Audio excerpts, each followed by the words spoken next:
What happens when two of the most polarizing women in America sit at the same table, live on national television, with nowhere to hide?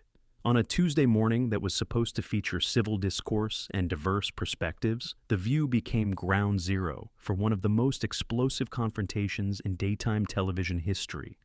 Meghan Markle came expecting allies. Candace Owens came expecting debate. What neither expected was a 15-minute battle that would leave one of them speechless, one of them standing, and millions of viewers asking, did that really just happen? The Hot Topics table has seen its share of heated moments, but nothing, absolutely nothing, could have prepared anyone for the moment a duchess discovered that not everyone bows. Before we dive into this unbelievable story, make sure you hit that subscribe button and smash that like. Now, let's get into it. The morning sun streamed through the windows of ABC's Studio 23 as the familiar theme music of The View filled the air. The audience, predominantly women of varying ages, clutched their coffee cups and leaned forward in anticipation. Today's show had been promoted for weeks as a must-watch episode featuring two of the most talked-about women in America. What the producers hadn't anticipated was just how talked about it would become. Whoopi Goldberg sat at the center of the iconic Hot Topics table, flanked by her co-hosts, Joy Behar to her left, Sunny Hostin beside her, Sarah Haynes on the far end, and Alyssa Farah Griffin completing the panel. The energy in the studio was different today, charged with something electric, something unpredictable. "Good morning, everyone, and welcome to The View," Whoopi announced, her voice carrying its signature blend of authority and warmth. "We have an incredible show for you today. Two guests who have dominated headlines, sparked debates, and challenged the status quo in very different ways." Joy leaned into her microphone with a knowing smile. "This should be interesting. Our first guest," Whoopi continued, "is the Duchess of Sussex, philanthropist, and advocate for women's rights. Please welcome Meghan Markle." The applause was enthusiastic as Meghan emerged from backstage, dressed impeccably in a cream-colored designer suit that probably cost more than most audience members' monthly rent. Her smile was wide, practiced, and didn't quite reach her eyes. She waved gracefully, pausing to acknowledge the audience as if granting them an audience rather than joining one. She settled into the guest chair with the posture of someone who expected the seat to be grateful for her presence. "And our second guest," Whoopi said, a slight edge of caution entering her voice, "is a political commentator, author, and host of her own show. Please welcome Candace Owens." The applause shifted, still warm, but with a different texture. Candace walked out with confident strides, dressed in a sharp navy blazer over a simple white blouse. Her smile was genuine, relaxed, the expression of someone who had walked into hostile territory before and emerged unscathed. She waved briefly, then took her seat beside Meghan. The two women acknowledged each other with the briefest of nods, professional, distant, the air between them already heavy with unspoken tension. "Welcome, both of you," Sunny said, her legal background evident in the careful way she approached the moment. "We're so excited to have you here together." "Thank you for having me," Candace replied warmly. "It's always a pleasure to have real conversations, even when people disagree." Meghan's smile tightened almost imperceptibly. "Yes, well, I'm always happy to be in spaces where important voices are amplified, voices that actually matter." It was subtle, so subtle that most viewers might have missed it. But Candace caught it, the hosts caught it, the implication that some voices mattered and some didn't, and that Meghan had already decided which category Candace fell into. Candace's expression didn't change. She simply nodded, filing away the slight for later. Joy, ever the provocateur, jumped in. "So, we brought you both here because you represent very different perspectives on some major issues. Women's empowerment, media scrutiny, race in America. Let's start with something you might actually agree on, the challenges women face in the public eye." Meghan leaned forward, clearly in her element. "Well, Joy, I think anyone who's experienced what I've experienced understands that being a woman in the public sphere comes with unique challenges. The scrutiny, the double standards, the way every choice is dissected and criticized. It's exhausting, and it's something that men simply don't face at the same level." "I agree that scrutiny exists," Candace said evenly. "But I think it's important to distinguish between scrutiny that comes from being a woman and scrutiny that comes from specific choices we make. Not all criticism is sexism." Meghan turned to look at Candace directly, her expression cooling several degrees. That's easy to say when you haven't been hunted by the British tabloids. You're right, I haven't, Candace acknowledged. But I've been called every name in the book by American media. I've had my family threatened, my character assassinated, my intelligence questioned daily. The difference is, I don't attribute all of it to my gender or my race. Sometimes people just disagree with me, and they express that disagreement harshly. That's not oppression, that's public life. Whoopi nodded thoughtfully. That's an interesting distinction. Meghan, what do you think about that? Meghan's smile had become fixed, almost frozen. I think it's very easy to minimize other people's experiences when you haven't walked in their shoes. Candace can speak to her experience, but she can't speak to mine. And frankly, I find it dismissive when people try to compare apples to oranges. I'm not comparing anything, Candace replied calmly. I'm suggesting that maybe, just maybe, not every negative experience is evidence of systemic persecution. Sometimes it's just life. Difficult, unfair, challenging life that everyone faces in different ways. Sarah Haynes tried to bridge the gap. I think you're both making valid points. The question is how we distinguish between legitimate criticism and unfair attacks. Meghan, how do you make that distinction? Meghan turned to Sarah with visible relief at the softball question.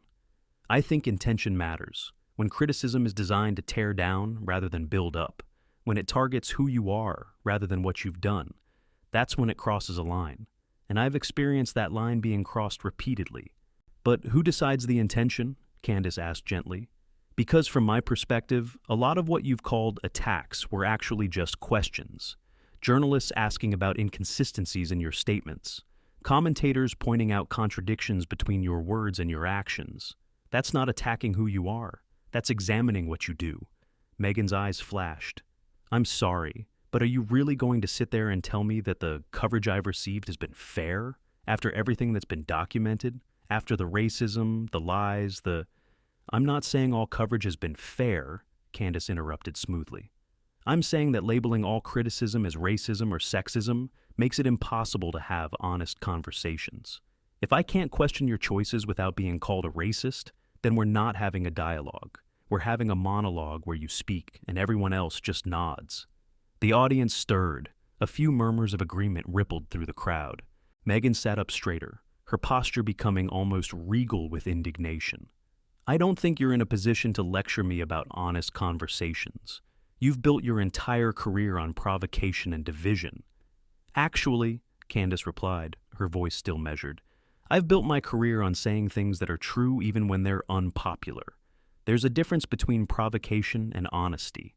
Sometimes the truth provokes people. That doesn't make it wrong. Joy jumped in, trying to redirect. Let's talk about something specific. The Oprah interview. Oh, here we go, Meghan said, rolling her eyes in a way that was clearly meant to be seen. Everyone always wants to relitigate that interview. Because there were questions raised about it, Candace said simply. Questions that were never answered. The Finding Freedom authors contradicted some claims, palace sources disputed others. When you make serious accusations on national television, people are going to ask for evidence. That's not persecution, that's accountability. Meghan turned to face Candace fully, her expression hardening. Accountability? You want to talk about accountability? How about the accountability of media figures who spread misinformation?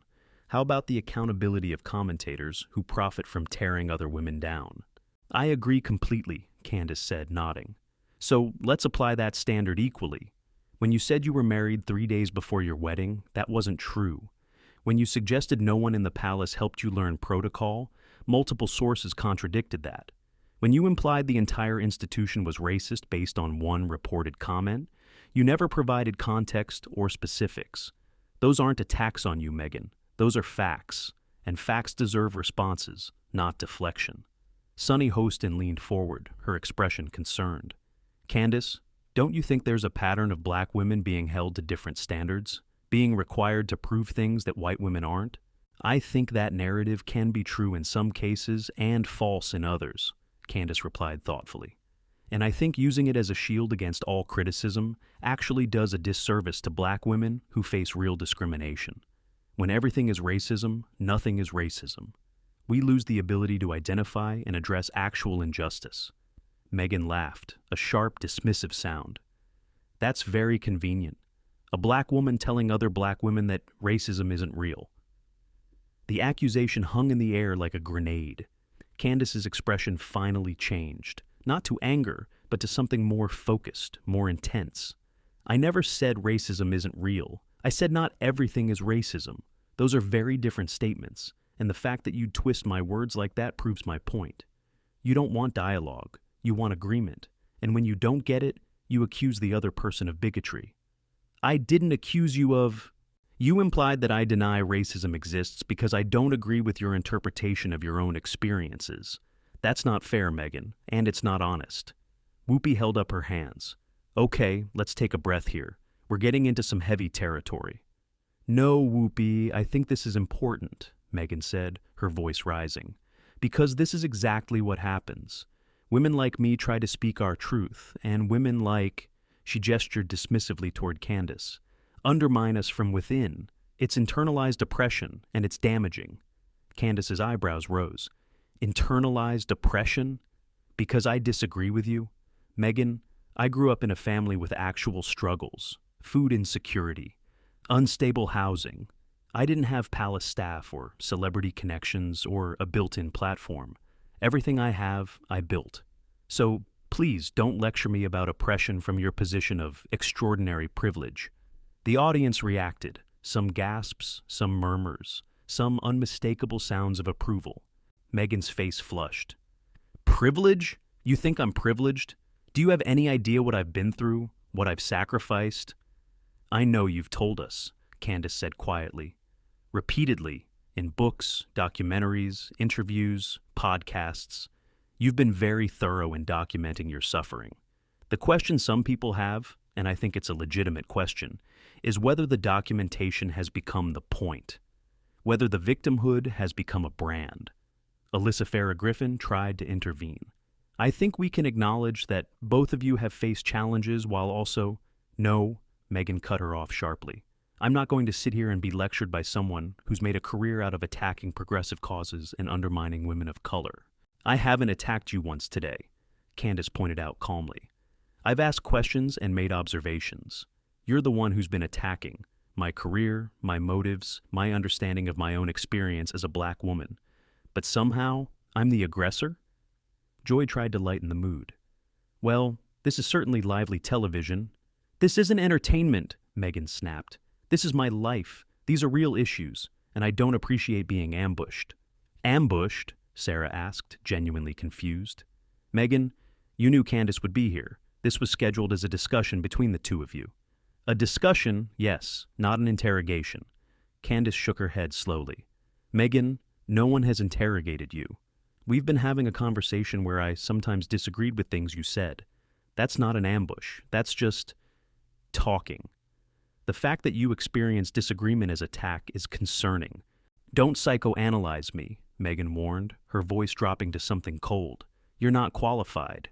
You're right, I'm not a therapist, Candace agreed, but I don't need a degree to observe that you seem very uncomfortable with anyone who doesn't automatically validate your perspective. That's not healthy, Meghan. Not for you, not for public discourse, not for the causes you claim to champion. Whoopi leaned forward, her expression serious. Candace, let's be fair. Meghan has faced extraordinary scrutiny. So have I, Candace interrupted gently. So has every woman at this table. So has every public figure in America. Scrutiny is the price of visibility. The question isn't whether it exists, it's how we respond to it. And I've watched Meghan respond to every question, every critique, every raised eyebrow, with accusations of racism and sexism. At some point, you have to wonder if maybe, just maybe, some of the criticism is valid. None of it is valid, Meghan declared flatly. None of it. It's all driven by jealousy, racism, and a fundamental inability to accept that a woman like me could succeed. Candace tilted her head. A woman like you? You mean a woman who married into one of the most famous families on earth? A woman who was handed a global platform, massive wealth, and instant celebrity? A woman who, by any objective measure, has succeeded beyond what 99.99% of humans could ever dream of. That's the woman the world can't accept succeeding? You're deliberately misunderstanding me. I'm deliberately listening to you. You said a woman like me. I'm asking what that means, Because from where I sit, you've had more advantages than most people could imagine. And the fact that you've experienced some disadvantages along the way doesn't erase those advantages. It just makes you human. Meghan stood up abruptly, her chair scraping against the floor. The sudden movement startled everyone. The hosts, the audience, even the camera operators who scrambled to adjust their angles. "I'm not going to sit here and be gaslit on national television," Meghan announced, her voice trembling with barely contained fury. "Meghan, please," Sunny said, rising slightly from her seat. "Let's just—" "No, this is exactly what I warned my team about. This is why I was hesitant to come here. Because no matter what I say, no matter how I try to share my truth, there's always someone waiting to tear me down." "I haven't torn you down," Candace said, remaining seated, her voice still calm. "I've pushed back on some of your characterizations. That's different, and the fact that you can't tell the difference is the whole problem." Meghan turned to face Candace directly, pointing at her with barely controlled rage. "You don't know anything about me. You don't know what I've survived. You don't know the threats I've faced, the hatred I've endured, the sacrifices I've made for my family. You sit there in your privilege—" "My privilege?" Candace actually laughed, not mockingly but with genuine disbelief. "Meghan, I literally grew up poor, in Connecticut. I worked my way through everything. I didn't marry into anything. I didn't have any connections. I built my career from nothing, facing opposition every single day. And you're going to sit there and tell me I'm the privileged one?" "Economic privilege isn't the only kind," Meghan shot back. "No, it's not. But it's a real one. And so is the privilege of having a global platform handed to you because of who you married. So is the privilege of having celebrities and politicians rally to your defense every time you're criticized. So is the privilege of being able to leave any job, any country, any situation that doesn't work for you. Those are privileges most people don't have, Meghan. And pretending otherwise insults everyone who actually struggles." Whoopi stood up now, her producer instincts kicking in. "Okay, let's take a commercial break. Everyone needs to—" "I'm not taking a break," Meghan declared. "I'm leaving. This was a mistake. This whole thing was a setup." "It wasn't a setup," Joy said, frustration creeping into her voice. "It was a conversation that got heated. That happens on this show. It's kind of the point." "The point is to ambush your guests?" "The point is to have honest discussions," Candace said, still seated, still calm. "Discussions where people might disagree, where your views might be challenged, where you have to defend your positions instead of just stating them. That's not ambush, that's discourse. It's what adults do." Meghan's hands were shaking now. Whether from anger or something else, it was hard to tell. She looked around the studio, at the cameras, at the audience, at the hosts who were watching her with a mixture of concern and confusion. "You'll regret this," she said quietly, but the microphone picked up every word. "All of you. When people see what happened here today—" "They'll see exactly what happened," Candace interrupted gently. "A woman who couldn't handle being disagreed with. That's all. Not an ambush, not an attack. Just a conversation that didn't go the way you wanted it to go." "You're vile," Meghan spat. "And you're deflecting," Candace replied, "because you don't have a response to anything I've actually said. You can only attack my character because you can't address my points." Meghan grabbed her purse from beside her chair, her movements sharp and aggressive. Sarah made one last attempt. "Meghan, please, just sit down. Let's start over. There's nothing to start over. This was never going to be fair. Not with her here." She gestured contemptuously toward Candace. "She's not interested in dialogue. She's interested in destruction." "Interesting," Candace said thoughtfully, "because I've been sitting here calmly this entire time, making points, asking questions. You're the one who's standing, shouting, and preparing to storm out. But somehow, I'm the destructive one?" The observation landed with devastating precision. Several audience members nodded visibly. Meghan seemed to realize, suddenly, how she must look, standing over a seated opponent, voice raised, face flushed, preparing to walk out of an interview because she didn't like the questions. She hesitated for just a moment, but only a moment. "Goodbye," she said coldly, and began walking toward the exit. "Meghan!" Whoopi called out. "Meghan, please!" But Meghan didn't stop. She walked past the cameras, past the stunned crew members, past the audience that sat in shocked silence, and disappeared through the studio doors. The sound of her heels clicking against the floor faded into nothing. For a long moment, no one spoke. Then Candace turned to Whoopi with an apologetic expression. "I'm sorry, that wasn't my intention." Whoopi sank back into her chair, rubbing her temples. "What exactly was your intention?" "To have a conversation, to push back on some things I disagreed with, to treat her like an adult who could defend her positions." Candace shrugged. Apparently that was too much to ask. Joy let out a long breath. "Well, that was something." "Can I say something?" Candace asked. The host nodded cautiously. "I don't dislike Meghan Markle. I've never met her before today. I don't have any personal vendetta against her. What I have is a problem with the idea that some people are above questioning, that certain narratives are sacred and can't be examined. Meghan has made very serious accusations against very powerful institutions. Those accusations deserve scrutiny, not because she's a bad person, but because that's how truth works. You have to be able to defend it." Sonny nodded slowly. "That's fair. The thing is," Candace continued, "if her story is true, completely true, then scrutiny should strengthen it, not threaten it. The fact that she responds to every question with accusations of bias suggests that maybe, just maybe, there are parts of the narrative that don't hold up as well as she'd like." Alyssa leaned forward. "Do you think she'll regret walking out?" "I think she'll spin it," Candace said honestly. "I think by tonight, the story will be that she was ambushed by a right-wing provocateur and bravely refused to participate in her own degradation. That's the playbook. Any challenge becomes an attack. Any disagreement becomes persecution. It's effective for rallying supporters, but it's poison for actual discourse." Whoopi looked at the camera, composing herself with the professionalism of a veteran broadcaster. "We're going to take a break. When we come back, we'll continue our conversation with Candace Owens, and hopefully everyone's blood pressure will have come down a little." The audience laughed nervously as the music played and the cameras cut to commercial. During the break, the studio buzzed with barely contained chaos. Producers spoke urgently into headsets. Audience members whispered to each other. The hosts conferred in hushed tones. Candace sat quietly, checking her phone, seemingly unbothered by the storm she had just weathered. When the show resumed, Whoopi addressed the elephant in the room directly. "So, that happened?" The audience laughed, tension releasing through humor.